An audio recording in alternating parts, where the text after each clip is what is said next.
Sekeres and Price from the Historic Wall Center. This next interview brought to you by the Vancouver Canadians, thanking Seas fans for another great season at the Nat this past summer. If you are looking to guarantee your seat for all the action in 2025, please visit canadiansbaseball.com or call 604-872-5232. We welcome in NHL insider from the Frankly Speaking podcast, The Daily Faceoff. His first hit with us this year. He'll be joining Fridays, but we had to get him in today because Frank Seravalii has news about JT Miller. How you doing? How was your summer? I'm good. It was good. It was pretty quiet. Didn't really do much. Lots of time with family and no trips, which is nice to be off an airplane and lots of golf. Yeah, you'll see plenty of those. Yeah, I've got 4 flights this week, so let's go. Oh, my God. Wow. Yeah. So, first things first, JT Miller, he was billed as playing in the first home exhibition game. He didn't play. Coach Tocchet said he was a little banged up. He hasn't played since. He's got 1 preseason game left to play, and Coach Tocchet did say he will play in it. What do you know? What's up with JT?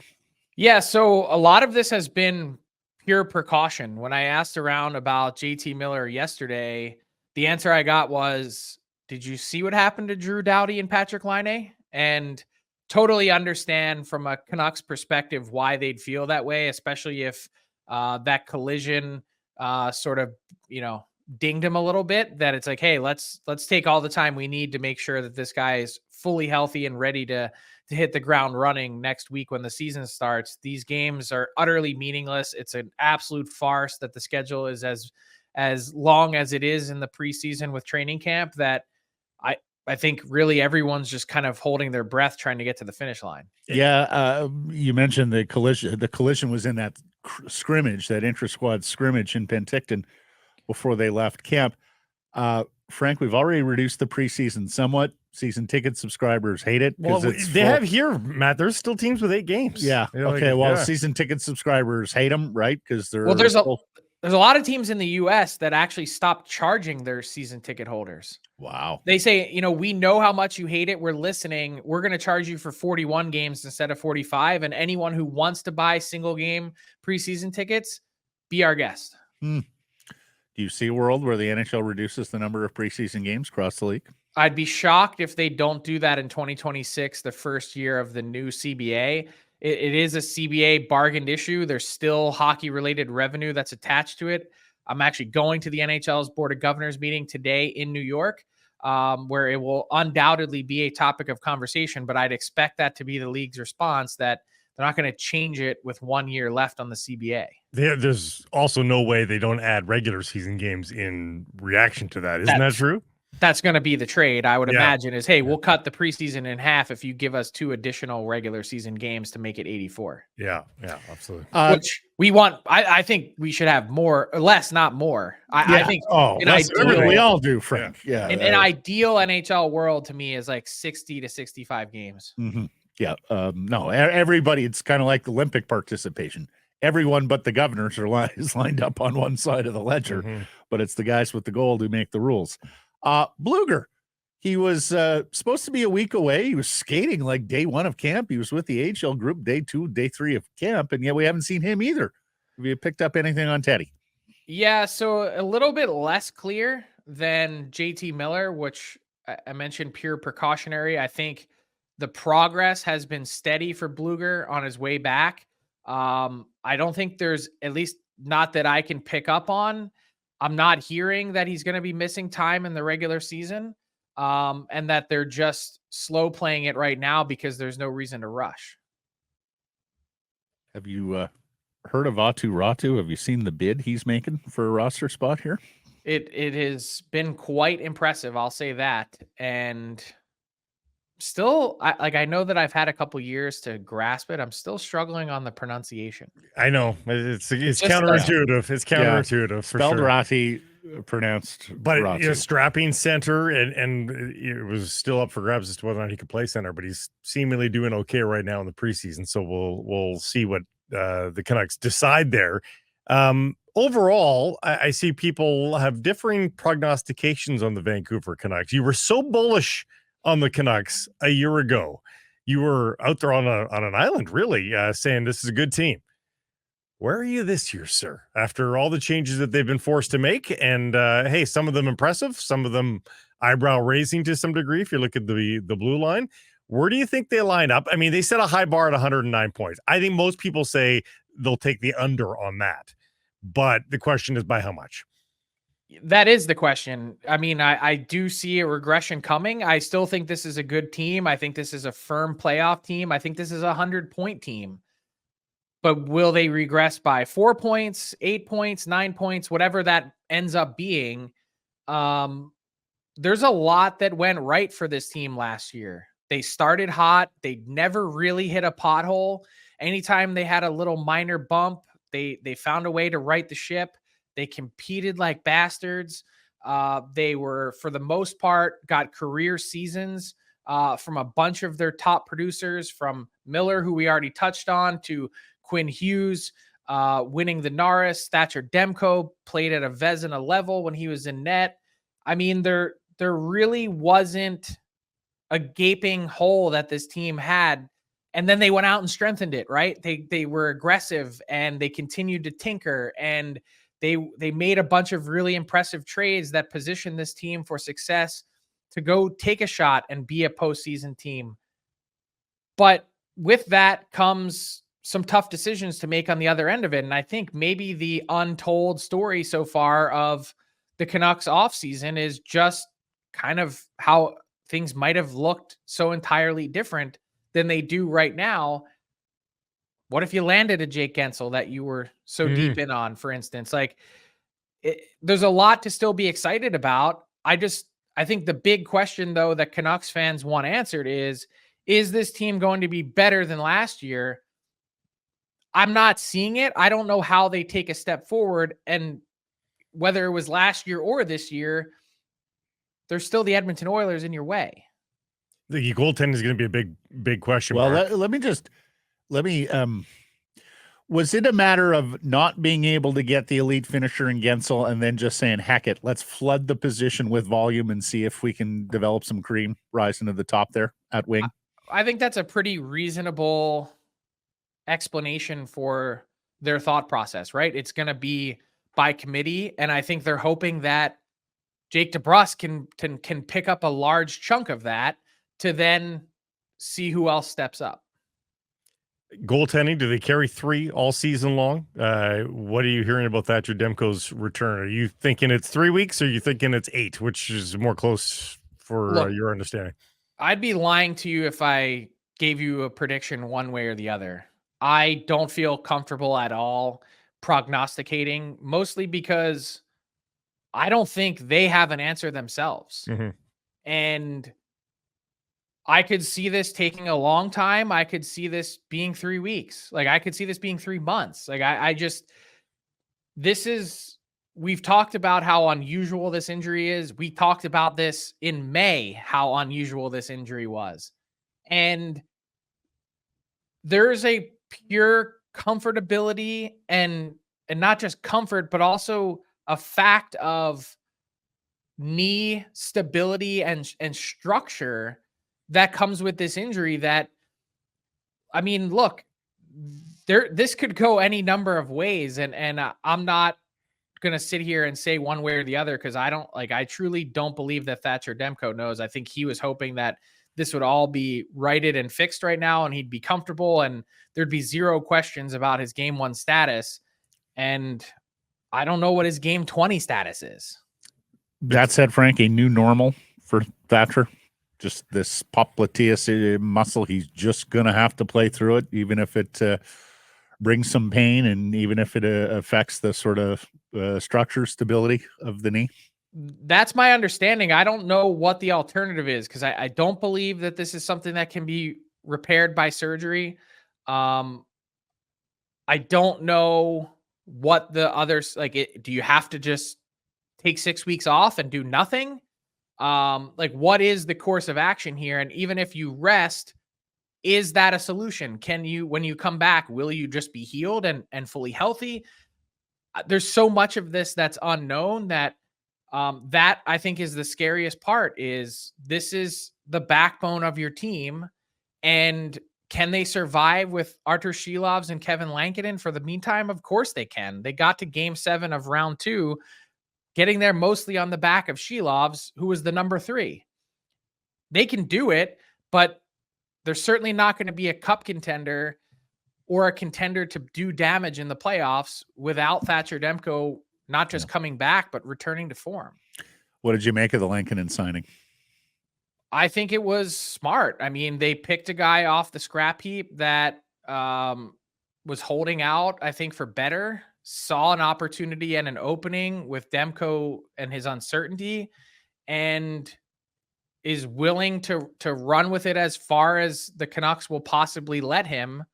That I think is the healthiest form of competition that you could possibly have on a team.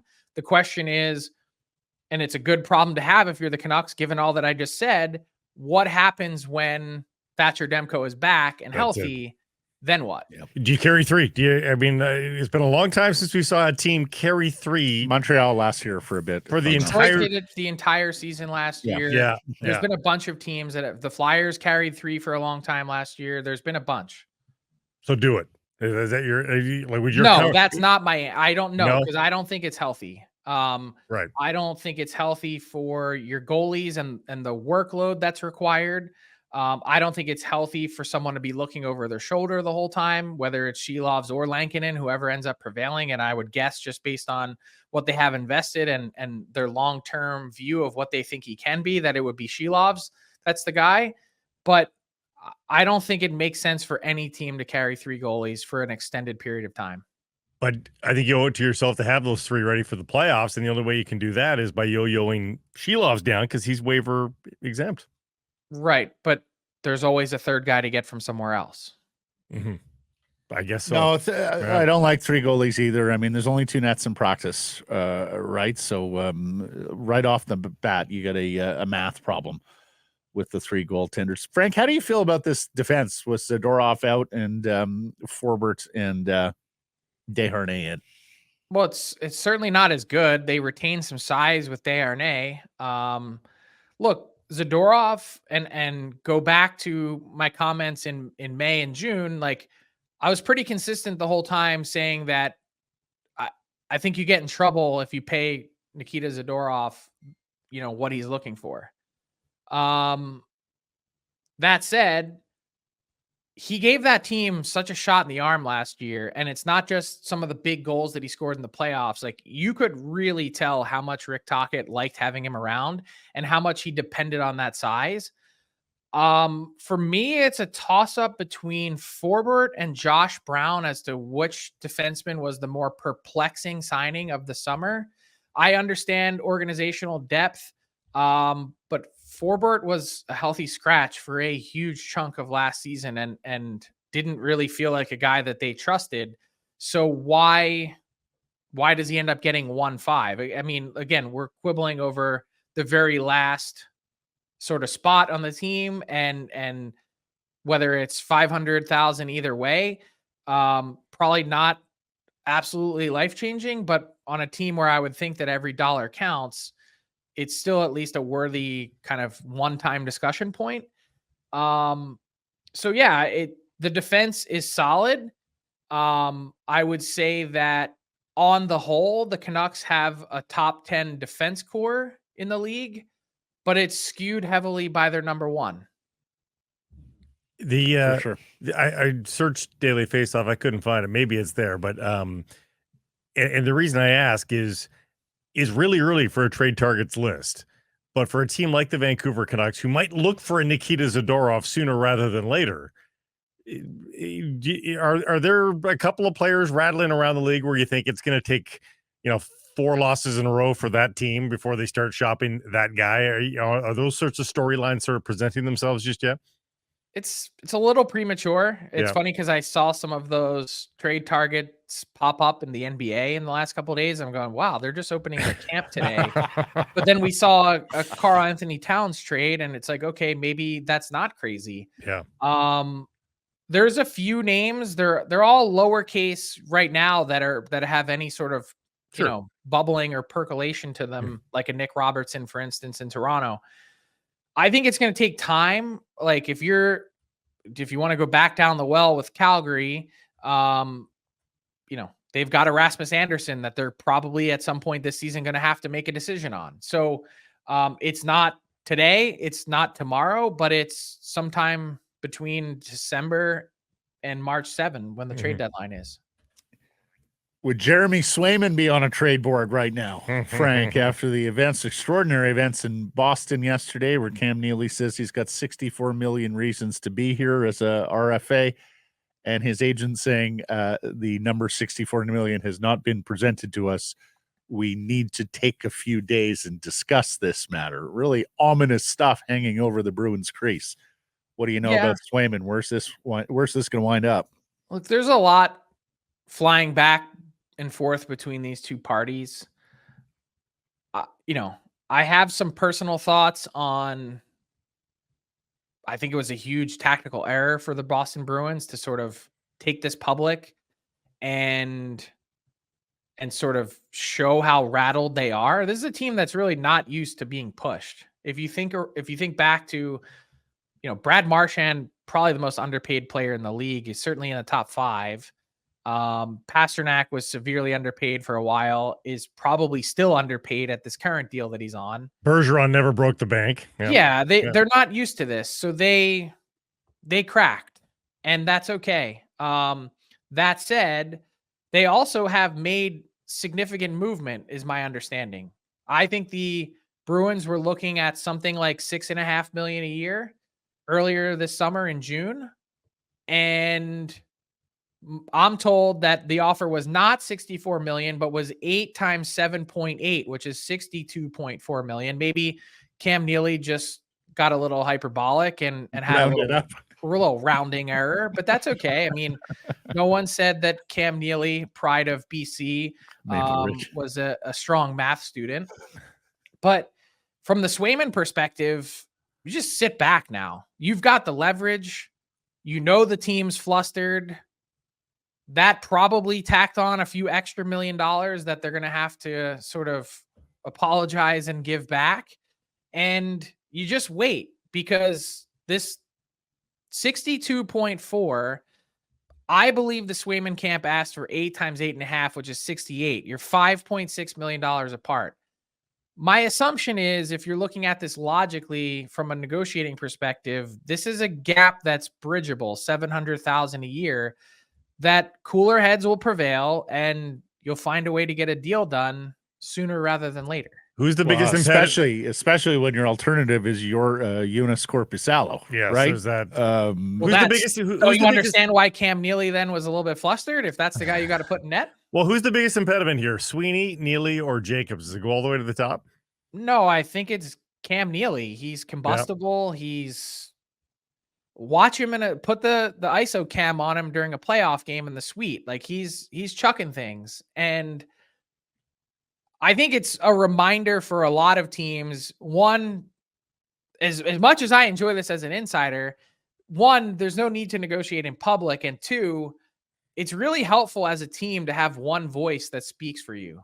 And I think that's incredibly important and a big reason why, for the most part, Jim Rutherford is kind of taking a back seat in Van, saying less. And the face of the team right now, at least from the front office perspective, I would argue isn't even Patrick Allvin. It's Rick Tocchet. It's true. Well, it'll be interesting in Boston, because this is an organization that has had the stones to trade, good young players in the past. Think back to Seguin, think back to Thornton. And as Frank outlines, they have been a frugal organization over the year with a salary structure. So going to be interesting. But not frugal and that's the thing is, here's the other part. There's two things from the Bruins perspective that if I were sitting in Cam Neely's chair that I would have pointed out. Hey guys, we spend all $88 million available to us every single year. If you want, we can throw all 23 of you in a room and have you chop up the $88 million the way you want to. Because either way, it doesn't really matter to us. We're spending the same no matter what. So you guys decide what's fair. And if that's not what you want to do, because we know players would run from that, really the Bruins messed up by not taking Swayman to arbitration. They did. And not by a means of actually going through the arbitration process, but by setting a deadline to force and produce a deal. 100% right. Arbitration. 100% right. We referenced that a few weeks ago, Frank. These teams are now so chilled in terms of, in Swayman's case, allowing him to pick the term coming out of arbitration, because he would have had that choice and he would have been able to pick a 2-year term and walk himself to unrestricted free agency. But they're also chilled about having to sit down and criticize an important player and explain all his warts to him, to his face, in the arbitration hearing. And, you know, he already did that. He already went through arbitration and he elected it and he decided that he didn't like it. So if you want to get a deal done, set an arbitration date and force him to avoid it. Yep. You're quite right. I mean, the hell of a contract is there. I mean, now some would say that's rich, and I would potentially agree. Yeah, because the sample size of his good years, absolutely. Yeah, and 2 Vezina trophies that Connor Hellebuck has in his trophy case. Yep, that's fair. Yep. No, he's trying to reset the goalie market. But Shesterkin might reset the goalie market. That's right. Now and then, and that might change everything and really decrease the Bruins' leverage. My guess is that the Bruins' leverage was significantly decreased with Cam Neely opening his mouth on Monday. We'll see. I would agree with that. That's fair. And no one here is going to shed a tear. No. Frank, first of many this year. Thanks, buddy. Catch up next Friday. See you guys.